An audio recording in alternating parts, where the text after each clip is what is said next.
Have you lost your identity in your professional career or in others? Are you ready to increase your self-awareness? Well, come join me. Let's grow together.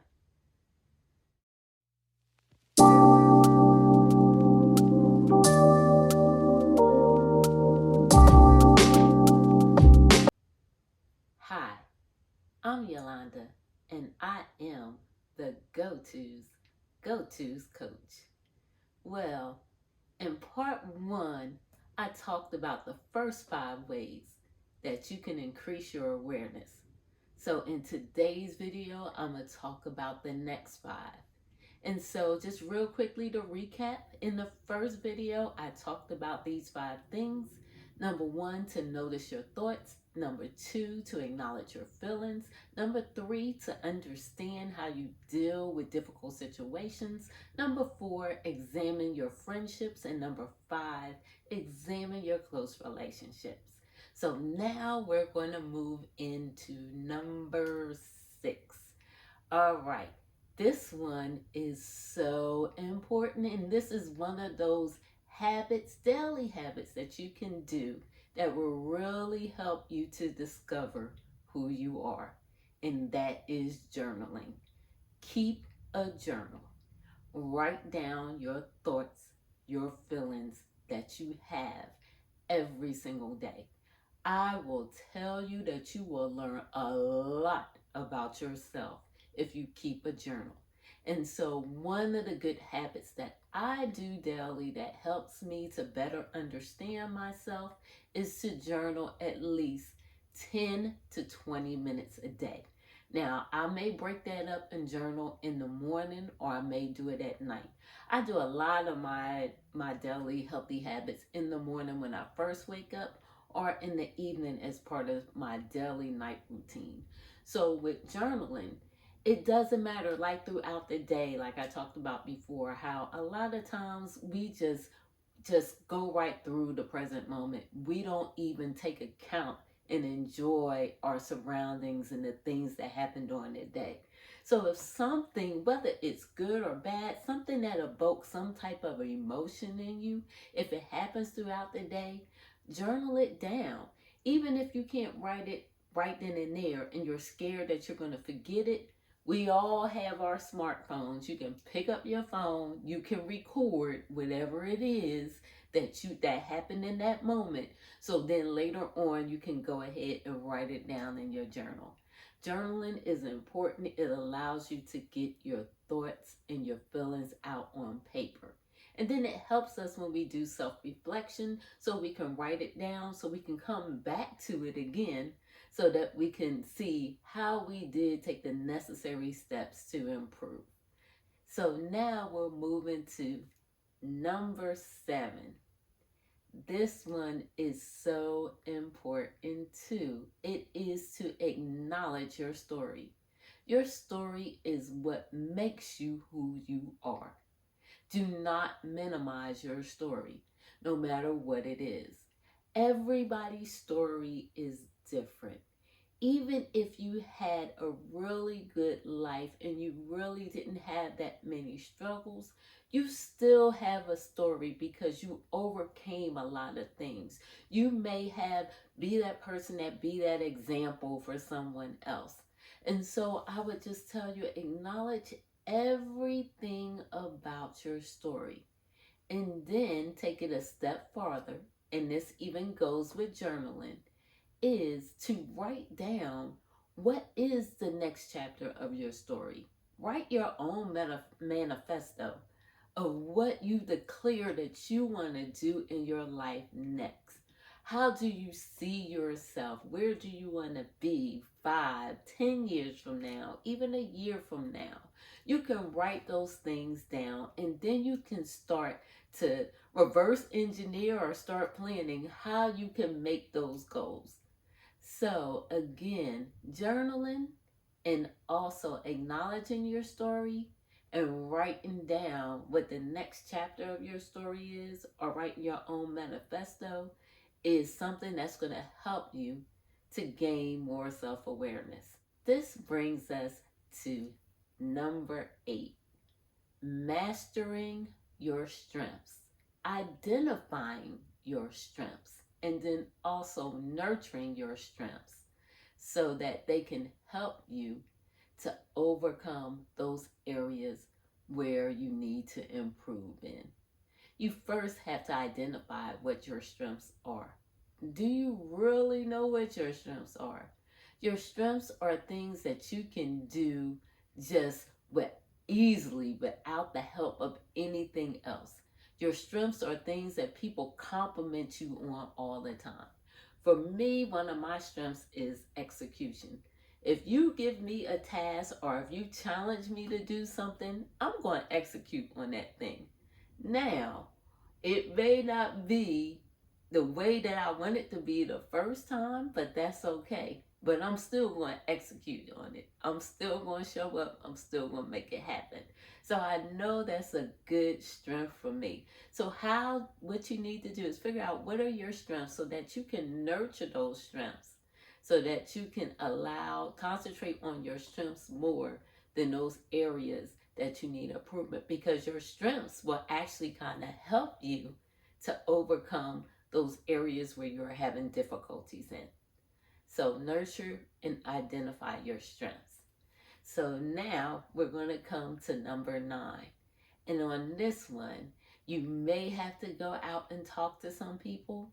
You may have to understand that whatever feedback you get, not to take it personal, but to use that to help you.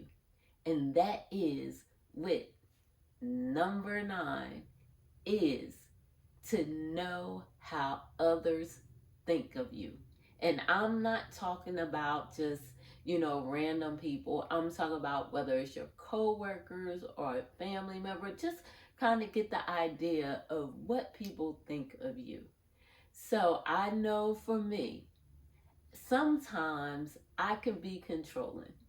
And people have said that to me throughout my life, whether it was my mom or my son or my husband. And a lot of that controlling, the way that I do that is because of my years in the military and just being aggressive all the time and being a leader and being in charge and just feeling like I have to be in control all the time. And then a lot of times I would always hear, like, my husband would be like, I'm not one of your soldiers.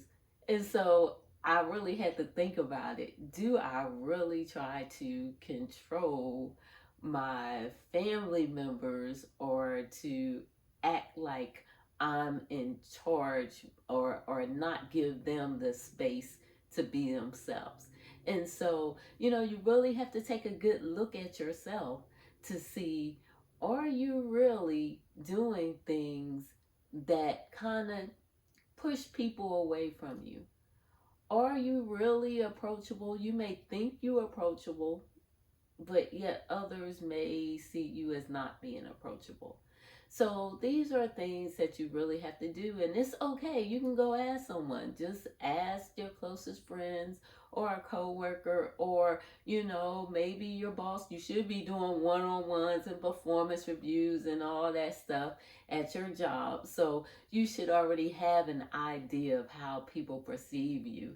So that is another way just to find out more about yourself. So we covered up to 9. We are on the last way to really increase your awareness. And this one is another one of those daily habits, strategies, and behaviors that I tell you that has done wonders for me. And that is meditation.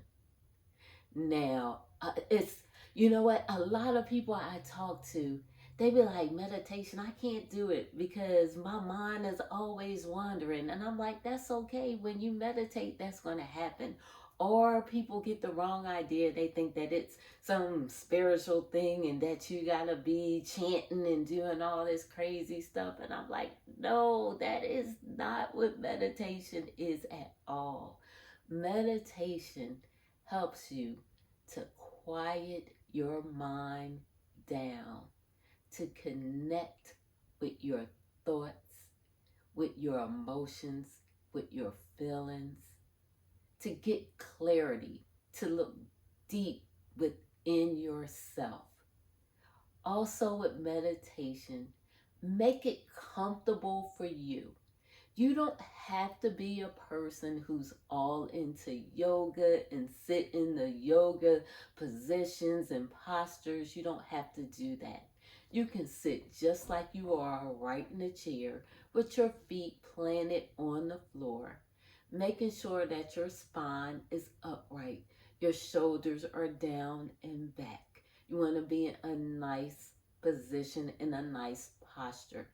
You can go ahead. You don't have to close your eyes if you don't feel comfortable closing your eyes. If you want to have your hands on your lap with your palms down or your palms up, that's on you. Whatever you feel comfortable doing, the whole thing is that you feel comfortable. And you get into a quiet place to quiet your mind down and to get clarity and to be in peace with yourself. Now, with meditation, you have different styles of meditation. You have guided meditation, you have unguided meditation. You have different varieties of meditation. One thing for me that I like to do mantras, which is an affirmation that you just say when you meditating, that you say it quietly in your mind. Another thing that I like to do with meditation, and many other people that practice it, they do visualization, or you can do things like body scans. You can also use peaceful fingers. That is something that I really like doing.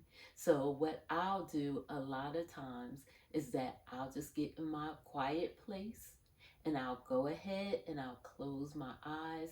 I like to have my palms up as I'm receiving, and then I also use my fingers to do peaceful fingers, to tap each one of my fingers, and I say a mantra while I'm doing it.